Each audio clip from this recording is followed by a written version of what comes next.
Hey, friendo, Steve here. And Larson. And welcome back to Going In Raw, the only pro wrestling podcast you need to be listening to right here at youtube.com/Steve and Larson. Available wherever podcasts can be found. We also tape it live over at the Twitch, twitch.tv/Steve and Larson. On this episode, we're answering your questions. That's right. It's Ask Steve and Larson. Ask Going In Raw about the most pressing questions on your mind these days. And of course, we open up these question threads to our patrons at $5 up a month, $5 a month and up over at patreon.com/Steve and Larson. And of course, to our awesome YouTube channel members, all you got to do is click join. You get access to the weekly Wednesday questions only show thread, and then also our bonus episodes, and you get access to the monthly Big Red Predictions Challenge, which will be going pretty heavy in May because we've got a bonus point or bonus points challenge early in the month with Backlash. That's right. And then later in the month, we've got King and Queen of the Ring weekend with a bunch of other things, I think. With right? Double or Nothing and NXT Battleground. Oh, that's right. Double or Nothing, yeah. All the same weekend. So, yeah, a lot of stuff going on there. But first, and then over at, because there's been like some CM Punk updates, which we'll talk about definitely tomorrow on the podcast. But also we might do like a little news brief because Fightful Select dropped a big report. Might do a news brief over at Friendo Club Wrestling. So be sure to check out our other channel. It's for shorter stuff. We clip fun things that we do, or we get together and we do new stuff over there at Friendo Club Wrestling. So, yeah, check that channel out as well. Larson, what's the first question we have today? First question we got today is from Timor. Timor says here, Kurt Angle recently said that Roman's title reign has gone on too long and that he can't have long reigns these days. How long is too long for a title reign, and why do you think it may not be feasible to have long title reigns these days? Do you think Roman Reigns' title reign has been too long? So, if you actually pay attention, one of the titles is almost at 1,000 days, but they seem to want to feel like, the entirety of it is 1,000 days. Yeah, I'm surprised they do. I'm surprised they don't do is that they take, he's almost at 1,000 days with the Universal. He's over a year now with the WWE. So it's like 1,400. Yeah. Yeah. but they don't do that anyway. No, they don't do that. Here's the thing is I feel like if the story about the title reign and the characters involved are interesting, then in my mind, the title reign doesn't necessarily matter, whether it's short or long. It's how interesting they can keep the story of the title reign and the people involved in that story. And for the most part, the story of Roman, the bloodline, has been really well told and has been pretty interesting. Where it seemed like it was getting a little bit stale, and they brought Sammy into the equation. Yeah, that really kicked up into another gear, and I think the issue maybe now is there's a bit the finishes to Roman's matches maybe getting a bit too formulaic for some people's liking, with all the interference, all the ref bumps, all the super kicks from the Usos, all the Samoan spikes from Solo. And there was that stretch where it seemed like Roman wasn't relying as much on interference when he was really doing the God mode thing, where he was beating people more often than not clean or pretty close to clean. Yeah. And if there was interference, it wasn't to the degree that there is now. So I don't necessarily know if the length of the reign is the issue, because for the most part, the Bloodline story has been pretty interesting and pretty well told and pretty captivating stuff. Can they take measures to keep the formulaic nature out of it as best they can? Sure, that'd be great if they can come up with some more interesting ways to protect people in losses, or have Roman win without it being the same thing over and over. I think that's really the problem, as opposed to the length of the reign. Is like, you go into the Roman match, and for 95% of it, it's going to be fine, either fine to pretty good, but you're just waiting to see how all the interference falls into place so Roman wins. Yeah. And it's just not the most captivating formula from a match standpoint that there is. And it seems to me that's more so the problem in him having the belt for 1,000 days. If he had the belt for 1,000 days and wasn't so many interference finishes, and they came up with interesting creative ways to get Roman these wins without necessarily having him win super clean, then I don't know if people would necessarily have such the issue with the long reign. It's just at this point it feels formulaic. Yeah, I don't disagree with much of what you said. I think when you can predict what's going to happen in a match, that's never a good thing. If it's a Roman Reigns match, you're going to get a ref bump, you're going to get super kicks from the Usos, and you're going to get a Simone Spike. Now, ever since the Clash of the Castle, you're going to get a Simone Spike. And with the Bloodline story, you're right in that the stuff for the most part surrounding the matches have been really the thing. When you think of the Royal Rumble, you don't really think of, oh, how great was this match between Kevin Owens and Roman Reigns? You think the post-match angle with Sami Zayn was amazing. When you think of Sami Zayn versus Roman Reigns at Elimination Chamber, you can think of several things. The build to that was really, really good with, Sami's promos and the actual atmosphere of the match. Them being in what are they? They're in Montreal. Montreal, yeah, that's what I thought. They're in Montreal, and so the energy behind that match was really phenomenal. I do think that it would behoove them to go back to a little bit of Roman winning outright, because there's nothing scary, as we saw with Brock Lesnar. Much of Brock Lesnar's credibility as a character, even. Because you can come from whatever world of, the UFC or whatever, but much of his credibility as a character in the universe was he didn't really cheat. He didn't need, he was terrifying because he would go in there and drop John Cena on his neck 14 times. Mm-hmm. And it's like he beat The Undertaker at WrestleMania clean. Mm-hmm. And that's terrifying stuff. That's really scary stuff. And it's surprising to me that in the world of wrestling, we don't really get that very often. A dominant bad guy. There's nothing scary than a bully who he could beat you up. Yeah. The one thing they have given Roman, if we're talking about the details of his match, is an unmatched ability to kick out of anything. He really does. Like, you can hit him with a million things, and Roman does kick out of a lot. And that's not by virtue of interference or anything. Yeah. They have to give him some strength.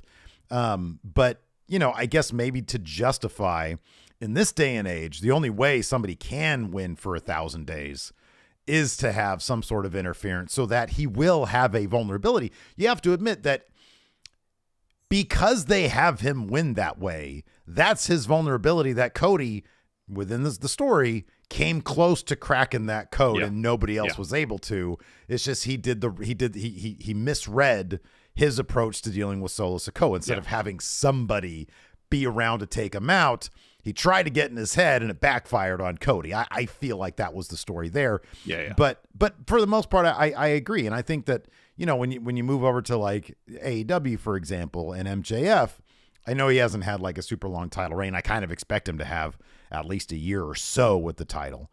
With his matches in general, even preceding his title run, it oftentimes is the laziest manner possible. He puts on a phenomenal match and then, almost mockingly, lazily kicks a guy in the balls and then, or hits him with a diamond ring or whatever. And at a certain point, it's like, get somebody fresh to produce that finish, because that was not interesting, and you want something more interesting there. So, long story short, I agree. I don't think it's the length of time at all that makes it stale. It's the amount of compelling content you produce in that 1,000 days that's going to matter. But I do sort of feel like after Roman's done with the title, I think it's going to be a while before we see anybody else go 1,000 days. Do you agree with that? Oh yeah, totally. I think they're going to try to do everything they can to make Roman's reign here feel as special as they can, and that's, obviously getting to 1,000 days is kind of a huge deal, seemingly, for WWE. And afterwards, I don't anticipate anybody coming close to that. I mean, he's had the longest since Punk's had it for 400 plus days. Oh wait, no, Brock had it longer than that. Sorry, Brock had it beat Punk's modern day record for the title. Yeah, title reign. And he was never around, and that's one thing people were complaining about. Wasn't complaining. I will say this about the constant interference in Roman's matches is that it fits his character more so than other kind of the cowardly heels, and that, I mean, the story of Roman Reigns is the story of his insecurities. and the betrayals that he's had to endure, and how that expresses itself in the wrestling ring. Yeah, right. And he says that he's the head of the table, yet he can kick out of most things, but only but a handful of times does he ever won a match clean. Mm-hmm. Yeah, sure. Yeah. It's like he needs to surround himself with his family because he thinks those are the only people he could trust, but with his endless manipulation of them, it's going to end up alienating all of them at some point. We're just waiting for that to happen. Yeah. In terms of Roman's psychological state of being, it makes sense to have all this interference. It's just, sure. It'd be more effective if they came up with more creative ways of implementing all the interference. Yeah, no, I don't disagree with that. I was actually really surprised at the finish to the Mania main event because I really thought that Triple H was going to go crazy with, twists and turns and more twists and more turns to really get us to that fever pitch. Yeah. And it didn't really land that No, it really seemed like there's an opportunity to explore something there, as it related to Jay, especially coming out of Elimination Chamber, going into Mania, his relationship with Sammy. It felt like there was more they could work with, but it seemed like going into Mania, some of the complexities they were dealing with in terms of the characters and storyline was like, well, at the end of the day, this has to be a wrestling match, so we have to kind of back away from some of that stuff. Yeah. So it doesn't seem like maybe too cinematic for the world of pro wrestling. I don't know. Yeah. Yeah, no, that's a good point. We're going to talk about cinematic aspects of matches here in a little bit because we got a question later on about that. But first up, David O'Halloran says, how do you think these last couple of Raws and SmackDowns would have been booked storyline-wise if Cody had beaten Roman? Who would Cody's first defense at Backlash be against? I thought that I thought that Brock would have been a great one. Go through all this stuff with the bloodline. Yep. And then Brock Lesnar shows up because now he can challenge, immediately he's the first guy to step up because I can do this now. Thanks, Cody. Thanks for doing all the heavy lifting. Now you're just a dude. Now you're not going to have Kevin Owens and Sami Zayn giving one crap about you now because they're still dealing with trying to crumble the bloodline or whatever. So you are my lunch. And I'm going to take that title, too. I thought that would have been a really good way to go regardless. Yeah, I think from Cody's perspective, nothing would have changed. He would just have the titles over his shoulder, and Brock would still be coming after him, as you mentioned. As far as the bloodline aspect, I don't know if much with the Usos and Owens and Zayn would be different. The only thing that would really be different is that Roman wouldn't be on TV. I feel like if he'd lost, he'd been off TV for a little bit. I think you're right about that, yeah. But I think otherwise you could easily pivot to what is kind of actually going on now, where instead of, the Usos, as they are kind of now, are trying to get those tag titles back to get in the good graces of Roman. Yeah. So, I don't know if much would be different. Yeah, that seems to be the only real ripple effect that I can think of. So I think you're probably right about that. I don't know, there would have been a lot different, but seeing Brock go after Cody with those titles, I think that could have been a real jaw-dropping moment. He comes out, he's all beat up and injured and stuff, and he's got the rib tape under his wonderful suit. Yeah, and he's got both those titles, trying to carry those, and then burn it, and that crowd would have gasped at that one. Yeah, no, exactly. And then Cody is at the top of the mountain, and he thinks, well, I did it. Yeah, I'm champ. I got the belt that my dad never got finally, and he's got no time to celebrate because Brock comes out. It's like now that I can't, I want those. And the only reason Brock lost in the first place was bloodline interference. You know, Cruz says, since the beginning of the year, I've been on a social media break. Even with the whole Vince thing, I find wrestling more enjoyable because I'm not on social media, seeing spoilers and getting hyped for things that should but don't happen. My question is, what are the pros and cons of the social media and wrestling connection? I don't know. What do you think, Steve? Man, well, one of the pros, I guess. So interesting side note to this is that I also have I've kept my Twitter off of I don't know where it is buried in my apps. So if I want to go to my Twitter, I'd have to search a little bit for it. And because I take it off my phone for a little bit, because Twitter especially, it's gone so downhill. But I've also noticed that just in general, I feel like for me personally, there was a period of time during pandemic because everybody was locked in their homes, that the wrestling community was, I don't know, a bit more fun, and it felt like more of a community. And then like a lot of people left and they had to go back to their jobs, and just people are like, ugh, you know, so you're just left with, I don't know, people being super negative about things. And so I got rid of it. Didn't really do much for me because at the end of the day, like, this is my job. So it's like I have to keep tabs on things. So I put it back in my phone, but I just check it like once or twice a day now. I don't really check it that often. That being said, like, I can understand why it would be a more pleasurable experience for people not having endless fantasy booking or complaining or whining, being exposed to that. At the same time, there's a lot of really cool Easter eggs that you can discover when wrestling companies put in the work to add that detail. You know, oftentimes in WWE, especially on the part of like the workers themselves, there will be callbacks and references to matches that they've had in the past that people on Twitter will be very clever and go back and look at. But yeah, I think that there's both pros and cons, but as it is for everybody, you gotta suss out what is the most pleasurable experience for you and how you deal with social media. And that goes beyond wrestling. It just goes, you know, for your own mental health. Sometimes social media is just, it's a terror. It is. And so, yeah, I think there's good and bad. Yeah, definitely. You know,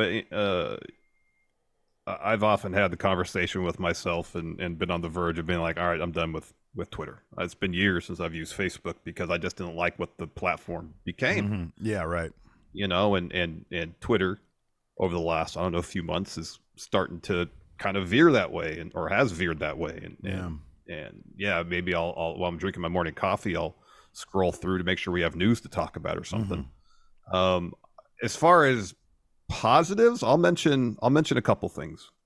You know, during Sammy's story with the Bloodline, there was a Twitter account called Myth Gifts Wrestling that did an awesome job going through segments, analyzing what happened, pointing out references to Sammy and Kevin Owens' history and stuff like that. I feel like brings so much context, so much history to these stories, that little things that, you know, watching it live, that, you know, we're familiar with Sammy and Kevin Owens' work at WWE, but not so much in Ring of Honor or PWG. Right. And to see those references played out today just really fleshes out the story.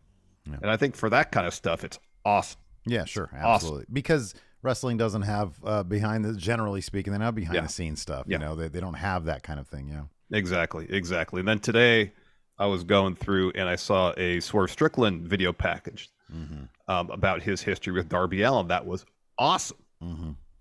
Awesome. Yeah. And I don't know where that ran. It wasn't on Rampage on Friday, so I don't know if it aired on Darker Elevation. But, you know, I don't watch Darker Elevation. So to see those video packages that help, again, flesh out the story of a match that's coming up tonight on Dynamite, that's pretty cool. Yeah. So anything in terms of the positives of what social media brings to wrestling, it's things like that enhance or flesh out the story that's playing out. Yeah. Yeah. There's also the immediacy of the news. If you're somebody who enjoys the behind the scenes aspect of things, you know, waiting for a Meltzer or a Sean Ross Sapp to drop a Vince McMahon is there, that stuff it can be intriguing, you know, and it can inform what you're going into when you're watching the show. A lot of it depends on what you want your level of involvement to be with your pro wrestling. Do you just want to kick back and not give a shit about who's running what? I've always felt, personally speaking, the reason why I do this job in the first place is because a lot of the behind the scenes stuff is just simply more interesting. You know, it's the creative process itself, which in wrestling, as in any, you know, creative business, there's a lot of politics involved, you know, and that kind of stuff is simply, it's been interesting for me when, you know, we would study film in film school. You know, like I've got a ton of books on Orson Welles and all the stuff he went through to get his visions seen through. And that stuff is simply interesting to me, as opposed to just turning it on and zoning out and not understanding how this was made. Totally. We got a question here from Patrick Kennedy. Patrick asks, what should Triple H do to make the women's division feel more important? You can go ahead and start with Stories. this one. Yeah. Let's okay, so I saw this question. Let's get a little because I can hear your voice. He needs to tell some stories. Is there anything more specifically he can do beyond that? Because it's a very general thing, but it's a very correct thing. Like, it's totally the right answer. I mean, as we saw in the build to WrestleMania, you had 2 matchups for the respective titles on Raw and SmackDown that on paper should have been incredible. The matches were both very good. I want to downplay the quality of the actual matches of WrestleMania. I mean, Rhea and Charlotte was phenomenal. Yeah. Probably the best match of the entire WrestleMania card. Yeah. Asuka and Bianca was very, very good. And as good as those matches would have been, they would have been elevated even more if there was a compelling story being told in the build to those respective matches. And that was kind of the issue going into Mania. It seemed like Bianca and Asuka barely had a story. Yeah. And Charlotte and Rhea's story was told basically entirely via promos as opposed to action. Yeah. And so there's very little urgency to it. And that's kind of just been the issue. You know, like, you could tell that Bianca values that title. Yeah. You know, I mean, in my mind, if you want to make any championship feel important, there's 2 things you need to do. You got to tell interesting stories. Those titles need to seem like they are the most important things to people who hold them. And I get that sense from Bianca, and I get that sense from Rhea. Yeah. Just tell some interesting stories in the division, and the division will be elevated. Yeah. And honestly, like, it's the kind of thing where if you start with the characters involved and you understand exactly who they are, that's what was so disconcerting about the Rhea Charlotte thing, is the approach that they took to telling that story was completely out of Rhea's element. Like, she is not the kind of person who should be going around just getting on a microphone and explaining to the people why she feels she should be champion. Like, you know, it's like, yeah, everybody wants to be popular. Everybody wants to be rich and famous. Everybody wants to be a superstar, you know? But it's like, you're a distinct character. You're a unique character. There should be a lot of that in your actions from the Royal Rumble to WrestleMania. And we didn't see any of that. They just stuck a microphone in your hand and said, go out there. And it was very disappointing. And then you get this amazing match. And it's like, could you just imagine if they had a build that was equally as inspired as that?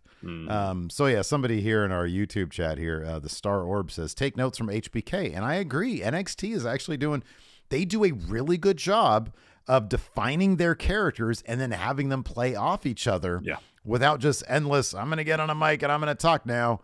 And we're going to talk about, look, if you watch a promo and it feels right in there with like a WWE 2K like 20, you know, my career mode, which was like the laziest my career mode.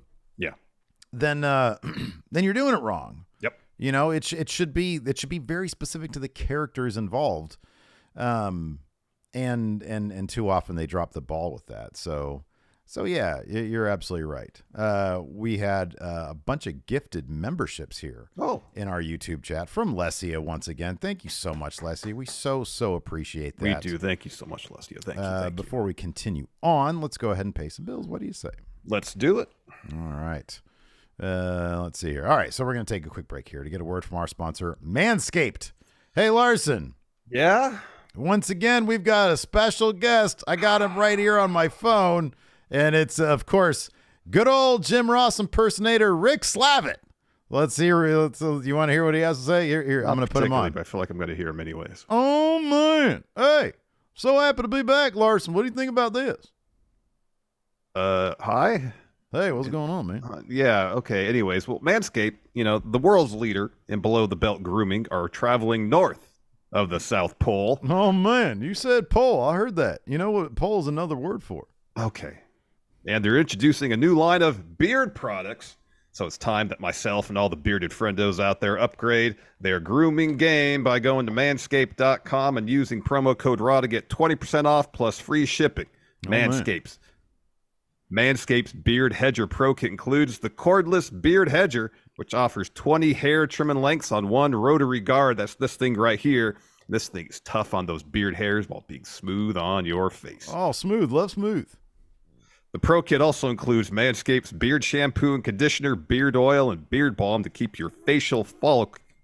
Can't even talk. Follicles, man. Oh, man. Yeah, keep thanks, them Rick moisturized Slavitt. and looking good. Oh, yeah. Get that beard looking real good. Does your significant other want your beard looking good when you're pleasuring them? Let's talk about that. Let's talk about pleasuring people. Let's talk Manscaped's other products, including the brand new Weed Whacker 2.0, which keeps all those hairs that grow out of your nose and ears in check. You want to be pleasuring your significant other with a bunch of unsightly and unseemly nose hair and ear hair? I don't think so. Man. See, it's got improved blades and skin-safe tech that ensures there'll be no tugging. That's right, I said tugging on those hairs you got popping out of your nostrils. Weed Whacker 2.0 is also included in Manscaped's Performance Package 4.0. That's right. Oh, man, I said package. It's got everything you need to... Don't laugh. It's not funny. It's got everything you need to keep yourself from becoming an overgrown thicket. You do not want that if you're trying to pleasure your significant other. So I get 20%. So get 20% off free shipping with our code RAW at manscaped.com. That's 20% off with free shipping at manscaped.com and use our code RAW. Always use the right tools for the job with Manscaped. Man, you said tools. Let's talk more about that. Okay, I had to cut hang him up. off. Gosh. It's like, that's a sponsor, and he's getting kind of vulgar right there. So, but again, thanks to good old Jim Ross impersonator, Rick Slavitt. Thanks, Rick. Thanks, Rick. All right, man. Before we get back to the show, let's get a word from our sponsor, HelloFresh. Larson. What? Between going in Raw, Friendo Club Wrestling, and my own channel, Wrestle Juice, I'm a busy man. And that means sometimes I don't want to deal with the hassle of meal planning and grocery shopping. Yeah, well, Steve, I've said goodbye to meal prep and endless trips to the grocery store thanks to HelloFresh, because with HelloFresh, I'm getting farm fresh, pre-portioned ingredients and delicious seasonal recipes delivered directly to my door.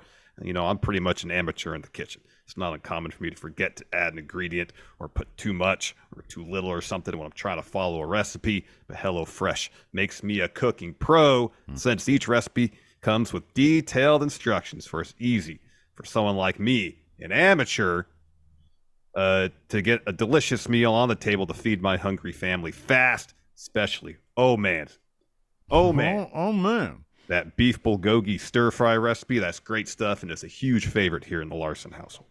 And the thing is, man, food is expensive these days, but HelloFresh is cheaper than grocery shopping and 25% cheaper than takeout. HelloFresh just isn't for dinner either. They've got something for basically any and every mealtime, including snack, easy lunches, and brunch. Oh, yeah, that chicken and waffle recipe I saw looked really good. Mm-hmm. Anyways, Friendos can try America's #1 meal kit by going to HelloFresh.com/GIR50 and using code GIR50 for 50% off, plus your first box shipped free. Again, go to HelloFresh.com/GIR50 and use code GIR50 for 50% off and free shipping on your first box. All right. We got a couple super chats here I want to get to before we continue on with the Friendos questions.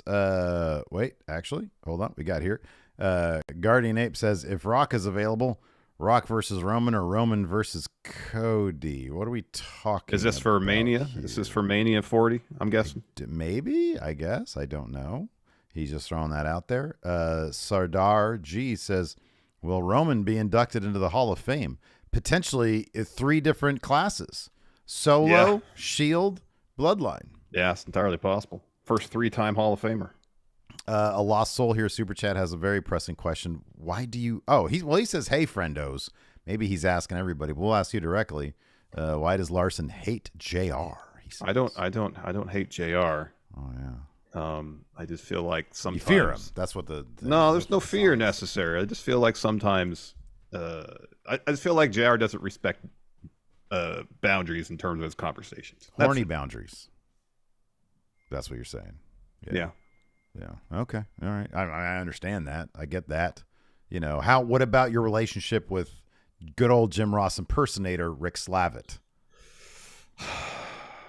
I get the feel that guy's kind of off the rails too a little bit, maybe. A little bit, yeah. He's too into the character. Yeah, a little too invested, a little too method when it comes to doing his JR impression. You have to appreciate the attention to detail, but it could be a bit much. It can be a bit much, especially during an ad read. Yes, absolutely. Next question, Mayor Planet Houston. With draft coming up, who would you like to see to move over to another brand from draft? So I think we're going to do a count out on something like this week, yeah? I think it'd be a great idea. Okay, Yeah. so we can name one each. We'll do a little spoiler version of that, little preview, perhaps. Yeah, preview for what you can expect this weekend. 2 of 10, maybe 2 of 10 if we include them on the list. First name that pops in my head is Seth Rollins. I feel like we need to revisit Seth and Roman maybe over the summer at SummerSlam. Need Roman to get that win over Seth. I kind of feel like Seth kind of done all he can do over on Raw right now. Like he's had feuds with all the major players over there. Yeah. I don't want him getting back in the U.S. title picture. Yeah, right. Yeah. Because he should be doing more meaningful stuff. He should be in the world title picture. Yeah. Yeah, I agree. So yeah, I'd say Seth Rollins. Put him over on SmackDown. You know, there's a bunch of people over there he hasn't feuded with either ever or for a while, and get him in a really good, meaningful, long feud with Roman. I think that'd be awesome. So I'll say this sort of as a blanket thing, and then I'll go into my specific because I put it on the thumbnail. Raw is a long show, right? So there are certain things that I think you should move off of Raw to SmackDown so that by necessity they can do those things sparingly. So for example, Miz TV. I think Miz should be back on SmackDown. If I recall, the last time Miz was entertaining, he was on SmackDown. So there's like one example. I've got others that we'll talk about in the actual video, but all the stuff that it's like, oh man, what is he doing here? Like move them to SmackDown because it's only 2 hours and they'd have to keep them to shorter segments. But I'll say for the purposes of this video, Cody to SmackDown. Here's the thing. If you switch Roman over to Raw, and you bring Cody over to SmackDown, number one, the most compelling thing about WWE has been Bloodline. So like if you move the Bloodline to Raw, every segment that they do in theory should help Raw be more compelling and less of a slog. You bring Cody over to SmackDown, you separate them, you meld Roman's titles into one on Raw, you have the other one on SmackDown. Cody can win that one and stew about the fact that he didn't beat Roman for that title. That title won't be enough for him if he wins it on SmackDown, even if they do a SmackDown at like Madison Square Garden and he finally wins it. Let's say they do move Seth to SmackDown and you have him and Cody there fighting for the new SmackDown World title, whatever that would be called.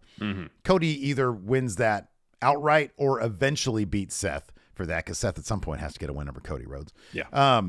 And Cody has that title, but the entire time he's got that title, he's like, there's one thing I haven't done, and that's beat Roman. And that really sticks in his craw. And he's able to beat everybody else there on SmackDown, but the one guy he didn't get a chance to beat because of the draft was Roman. And then you motivate a way to make that happen, I guess, at WrestleMania or down the line. You sort of have your cake and eat it too, I guess. Yeah. Yeah. There could be something to that.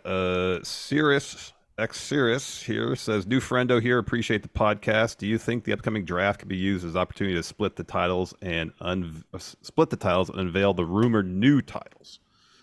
In your scenario you just laid out, it would combine the Universal and WWE title, rawgate them together, and then a new title will be introduced to SmackDown. Could they also say, all right, we're doing the draft, brand split, we're separating the titles, where Roman, assuming he stays on SmackDown, you're still Universal Champion, still the belt you had for 1,000 days.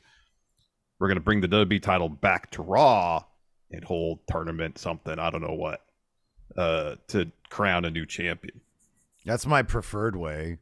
But like there's been so much chatter about a new title being made and them combining the titles. I don't like combining the titles because then you're melding the Universal lineage, which isn't really even that impressive. But with the WWE title lineage, that needs to stay intact. You know what I mean? Yeah. I'm not a fan of them melding those titles together. I've just heard so much about it. And I understand the idea of Roman just being like, okay, here's this title, as opposed to making it like a competition thing, is a bit off to me. So it's sort of damned if you do, damned if you don't. Yeah. You know, but I mean, if either they're splitting the titles or combining titles and introducing a new one, the draft is pretty much the ideal time to do that. And you get the excitement of the draft plus the excitement of new titles. People get excited for new titles, and yeah, sure, why not? People like new titles, yeah. And new tag titles too. They get to sell them on WWEshop.com. I agree with that too. New tag titles, yeah.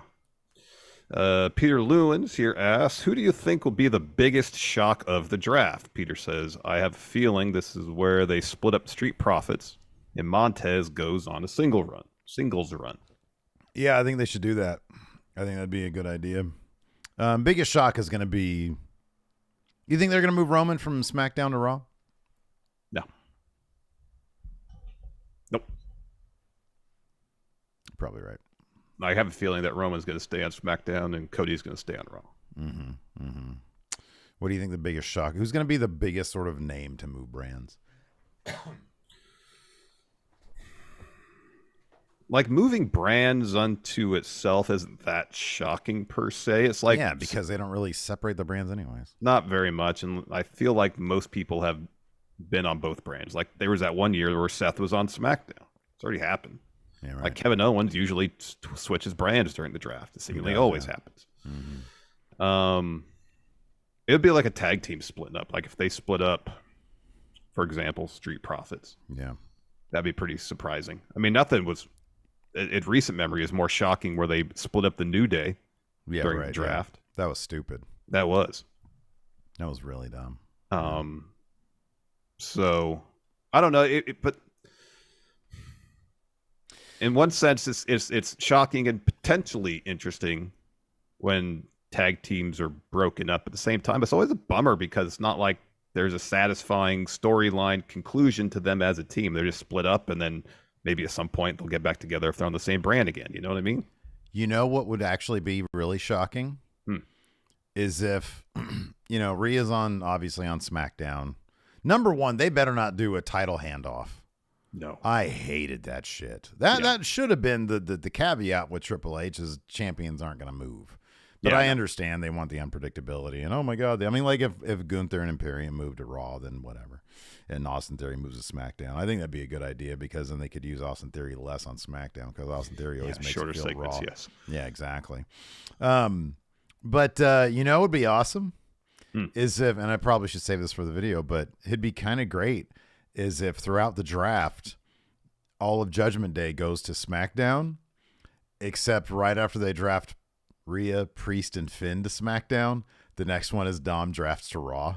And here's the thing, Dom in his current state, but without his new family, could be fascinating. That could be, he could be completely unhinged. And I kind of like that idea. So I don't know. I think that could be kind of shocking if they do something with Dom because he's such a heat magnet these days. Yeah, he is. That could be interesting. Yeah, it'll be fascinating to see if they do something like that or not. Saying everybody's eligible for the draft, if they actually follow through on that and actually break up tag teams or factions or whatever. Remains to be seen. I'd assume then you can't draft, obviously, like a tag team. You can't draft like a faction. It's all individuals, I would think. Yeah, I would assume that too, although in the past, I know they've broken up tag teams through the draft, obviously. Yeah. But have tag teams been drafted wholesale? Like, do they even stick to their own consistency? I don't remember.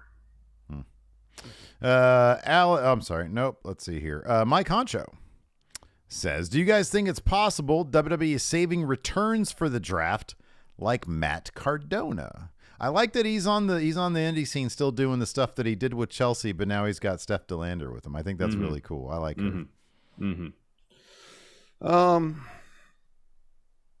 I don't know. I mean, there was one of the things you always expect from the Raw after Mania is debuts and returns. Yeah, right. And we didn't see any of that this year. And whether that there was anything maybe planned for, we haven't gotten any indication that was the case. Anything planned for the Raw after Mania? Didn't get any. I would be pretty surprised if they brought back people from the draft, but who knows? Who knows? Yeah. I know Matt Cardona's made comments about potentially going back to WB, then also saying he doesn't want to do the Zack Ryder thing anymore. You know, dude, I have so much respect for that guy. When he first did the GCW thing, you know, and it was like, oh my God, look what he's doing. This is actually really good. Yeah. I didn't know what kind of ceiling that would have. He has stretched that and kept it relevant for such a long time now. That is incredibly impressive. And I love really that is. for him. I really do. It really is. It really is. Before we get to the next question, if you're watching here on YouTube, whether here live, VOD, somewhere in between, could please give us thumbs up. Yeah. Give us a like. Give us the Sub. thumbs up. Hit that notify bell. That'd be awesome if you did that little bell right there to notify. Oh, yeah. It's more of like a Bruce Pritchard Macho Man. It is. My throat's a little wonky right now, so Yeah, I you can't mentioned really that. go and do. Hopefully you're not sick. I just Good saw thing you we're not in the outside. same room because you might be a 3-timer. Oh no, I might be a 3-timer right now. I don't know. I hope not. I'm gonna go grab one of them tests later on today, but I don't think I am. Yeah. I got a question here from Alex Foster. It says, how would you include NXT in the draft, and who would they draft? Alex says, I'd love for them to take Humberto Garza. The Humberto's Garza. Oh, the Humberto's Garza. Yeah. So NXT in the draft, and NXT gets to choose from main roster. I kind of don't like that. I don't think that's going to happen. And I don't think it's going to happen at all. Like, because imagine if they did, like you had, because usually it's like for every 2 picks SmackDown gets, Raw gets 3 because it's an hour longer. That's the last few years how they've done it. So it usually goes Raw, SmackDown, Raw, SmackDown, Raw for a round. So what if they did that, but then at the end of each round, NXT gets a pick. So they get the 6 overall per round. Yeah, but the thing is the main roster is so loaded that inevitably you would end up with, like, I don't know, who's a big, like, Drew McIntyre to NXT. It's like, why wouldn't they choose somebody like that? Like, exactly. Oh, they're bringing the Brawling Brutes over to NXT. I don't want that. No. So that's not going to be a thing. Because somebody here in our YouTube chat mentioned that as well. So if that's not what Alex Foster means, then so be it. But yeah, NXT is a pool that they pull from, that they don't put people in unless it's a special situation where there ain't doing nothing and they send them back to NXT like Apollo. So yeah, I mean, in terms of NXT being part of the draft, I think they're just going to be there for the main roster to pull from. Yeah, I think it'll be a one-way deal with the draft for NXT people potentially to be drafted to the main roster, but not main roster people drafted to NXT. Yeah. I have a hard time believing that's going to be the case. There are totally names that I'd love to see on main roster in NXT. I mean, Dan Daniels here points out Mustafa Ali in NXT. That would be so much fun given what they, like, their upper mid card is now in NXT. Yeah. It's loaded. Yeah. It is ridiculously loaded. It's like getting back really to old school takeover levels. So like an Ali there would be phenomenal. But it's just not realistic for them to do that, because why would they draft an Ali when there's so many other people that are more prominent above him? Agreed. Yeah. If they got the 6th overall and Drew McIntyre was available and they did take him, to be like, what the heck are they doing? Why are they Doesn't taking make any Ali sense instead? Yeah. Why are they taking Dolph Ziggler right now when they could have Sheamus, Yeah. or Gunther, Exactly. Flannelly Dan asks here, can the best, most entertaining version of Austin Theory, The Way, be reimagined where his current character stands to be viewed as a viable future WWE champion? It would be too, like, sort of shocking to have Austin Theory all of a sudden play a dullard. It just wouldn't make any sense. It would be too, it's like, why is he acting like this now?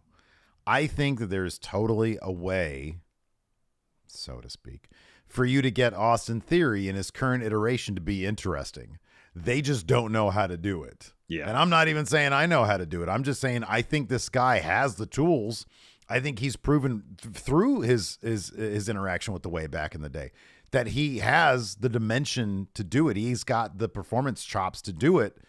They just need to give him a story, and they have not cracked that for him, and they haven't tried to give him anything resembling a compelling character. He is stuck in the mud, and no one cares about that guy. Yeah, it's a bummer that at the time of his call-up, continuity between NXT and main roster seemingly wasn't valued whatsoever. Because if he'd got called up to main roster as Austin Theory from The Way, and he's up there in the main roster without the rest of his family from the way, just kind of like cast adrift, and he has to learn how to maneuver main roster all by himself. That could have been some interesting stuff. Mm-hmm. Yeah. But they didn't do any of that. And so he just came up to main roster taking selfies all the time, and then so bad. And then now he's like kind of the what Triple H used to do in NXT. Mm-hmm. Yeah. Except he wants to be a badass who likes to fight, but he's not really all that good at winning matches by himself. He's not really good at fighting. Yeah. Yeah. So, yeah, I mean, but yeah, you're right. There's no way you could kind of go back in time and forget everything that Austin Theory has done since he got called up, and then just say, "Oh, John and Candice are here, and Loomis is here. Mm-hmm. Mm-hmm. Let's get the family back together." You know, he needs to be a relatable human being. That's the bottom line. Like all these characters that you have to like understand them, and it's like he's too one dimensional. It's the same thing over and over again. Yeah. Frozen Tape says, should short films be used to enhance a wrestling story? If it's right for the story, sure. I think there's a precedent for that. I'll be honest. I really wish that Triple H would try to find a way to slowly but decisively change the presentation of certain backstage segments. Yeah. When you have one master rolling on Jay and Roman, and you can feel the tension. Imagine if they actually were allowed to take a more cinematic approach to two dudes just sitting there, and you have to rely on a very sort of stagey play sort of scenario. You know, it's like you're sitting there in a theater and watching two people, you know, with your own eyes. You have cameras, you have production available, use them, get a couple shots, get some coverage, you know, enhance the drama a little bit, but they don't really do that. No, they don't. Yeah, it'd be cool if they did more cinematic stuff to build matches. You know, there's nothing wrong with a really well done and well produced video package. The aforementioned one that popped up on social media that I saw today from Swerve was really, really good. Mm-hmm. Used footage from his time in Defy, Wrestling Derby, and it was, you know, the stuff with him was lit really well. Mm-hmm. But taking even more cinematic approach to that kind of stuff, heck yeah. I'd be all about that. Heck yeah. I was really hoping they would do more of that during the pandemic, during the PC stuff, because like you have to sit there for 3 hours and either watch matches that happened a year ago because they're like, oh, let's run some WrestleMania stuff from last year, or I know they did some cinematic matches, but it's like, man, get outside the arena, film some stuff, have one of your editors edit together, and then put it on the show. I know. Like, I really wish that Ricky Starks would do more of his short films. Oh yeah, I know. That'd be awesome. Gosh, that one he did that was basically like a Kubrick short was amazing. Yeah, he's got a hell of an eye on him. He really does. I think he's done one in AEW that I can remember. Mm-hmm. Yeah. One. Anonymous tip: Napier's cleaning out Axis Chemicals. Jack Napier says, "Who are your favorite and least favorite wrestlers of all time?" All right, 3 favorite all time, Steve.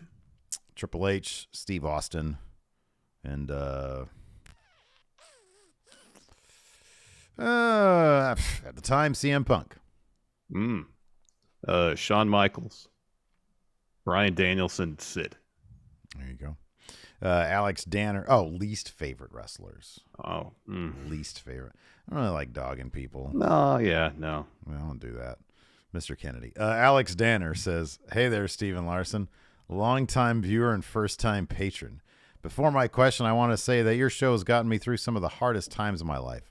For about 7 or 8 years now, you've reignited my love for wrestling and have always made me feel welcome, so thank you." Well, thank you, Alex Danner, for being part of our community. You sound like a swell person. He says, my question is, if there had to be a title change at Backlash, which title would you choose and who would be the new holder? So it doesn't look like Roman's going to be there. No. The tag titles might be on the line. The U.S. title. We just talked all sorts of crap about Austin Theory. Get that U.S. title off him. Yeah. Yeah. Against who, though? Dom Mysterio.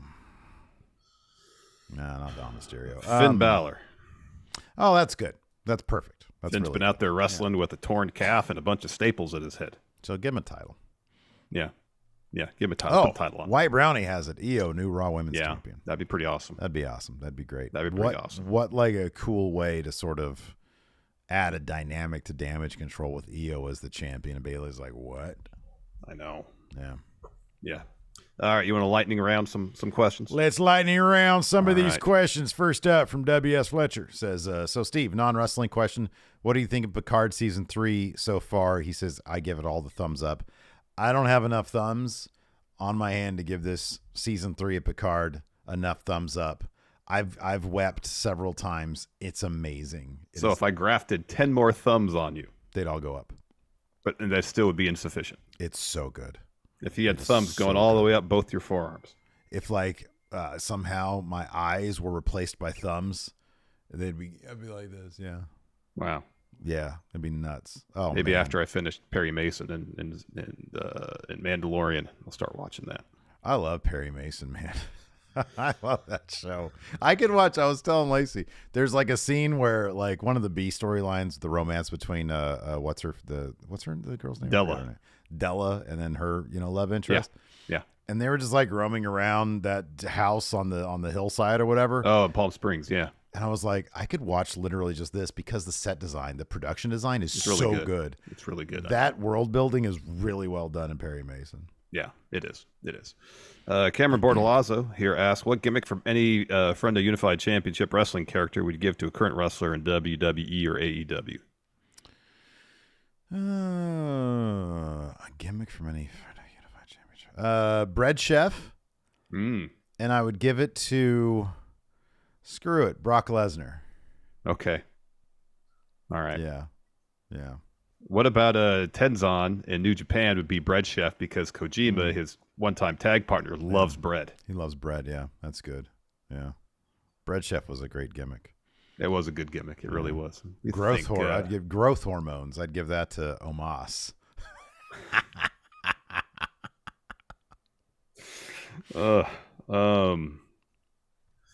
Let me think. Who could be a good Beal Armstrong? Oh, boy, what a great character that was. Oh, Braun Breaker is Beal Armstrong. Oh, I like that. He gets sent into space, gets infected with the Martian plague, comes back, and he's starting to morph into an alien. Oh, that was so good.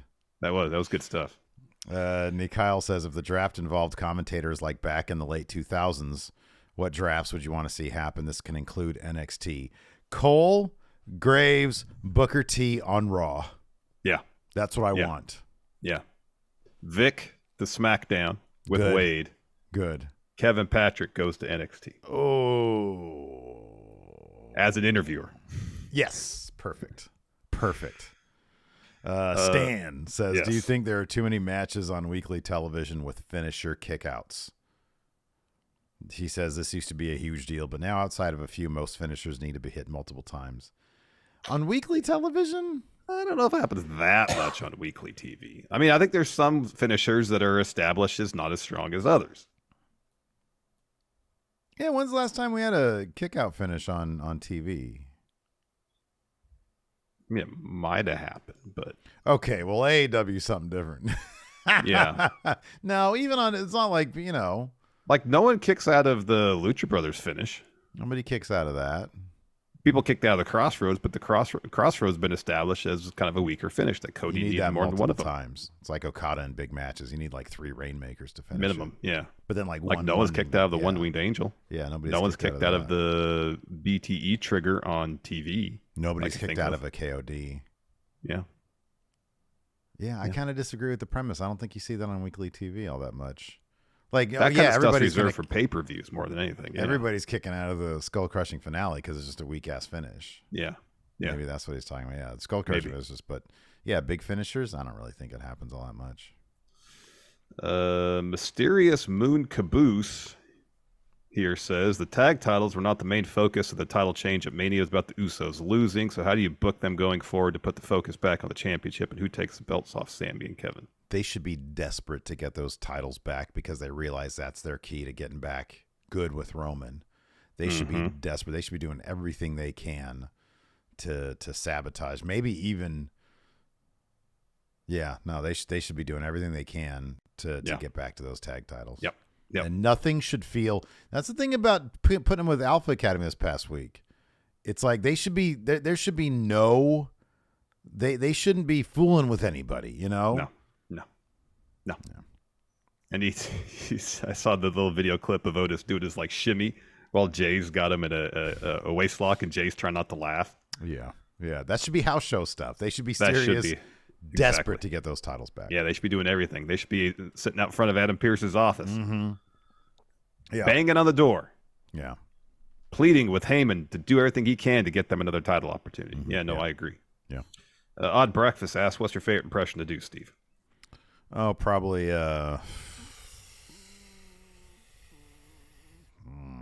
Probably Steve Austin. The GM stuff yesterday was really fun. That was fun. Hey, Scott. Yeah, all that stuff. That was fun. That was good. That was fun stuff. Higmeister, when do you think Theory will become a babyface? I don't know. Man, they got to give that guy a character first. Yeah. He's got to find a way to unlock his personality as a heel before I even think about that. Yeah, nobody would care if he turned face right now. Mike Stevens says, could you see the Bloodline getting split in the draft with either the Usos or Solo going to Raw? Nope. No, they're going to stay together. Yeah. Zyshawn Moore, which wrestler has your personal favorite T-shirt ever? Chris Brooks. I don't care which one. That dude has got. He wrestles for DDT Pro. Yeah. DDT. Yeah. He's got the best shirts ever in wrestling merch. Better than Lee Moriarty? Yeah. By a lot. Death That's by Roll something. Up. It's Death by Roll Up. It's insanely good. Yeah. Remember when before Pete Dunne had WWE merchandise and he had his own merch store? Mm-hmm. That was really good stuff. I still have my Pete Dunne shirt. Really well designed stuff. Yeah, no, he had some really, really good stuff. I don't know if I wrote Death by Roll Up Chris Brooks. Dude, you start looking at that stuff, you'll be like, holy crap, it looks amazing. That's saying something that it tops even Lee Moriarty, because Lee Moriarty stuff is great. Oh, his stuff is great, but Death by Roll Up is like, oh, and then, this is a good. Cheshire says Danhausen shirts. Danhausen's merch game is next level. It really is. Yeah. Michael Forbes says, is Candice LeRae one of the biggest dropped balls by WWE? She's a fantastic wrestler, but only seems to be secondary or back down character to Johnny's feuds. Yeah, I could see that. She's a phenomenal wrestler. And it feels like she's sort of being used for quote unquote depth. But yeah. I could see that being a drop. Yeah. Even to a certain degree, I know she had some measure of success in NXT as being a tag champion, but it never really seemed like even in NXT they really booked her to her fullest potential there. Mm-hmm. Yeah. My goodness, some of this stuff is just absolutely phenomenal. I'm looking at it right now. Anyway. Oh, Death by Roll Up. Yeah, it's really good, and it like sells out immediately and shit. It's expensive. Anyways, that's going to do it for the show today. Thanks, everybody, for tuning in. We'll be back tomorrow with our AEW review. And until next time, we'll talk to you later. Goodbye.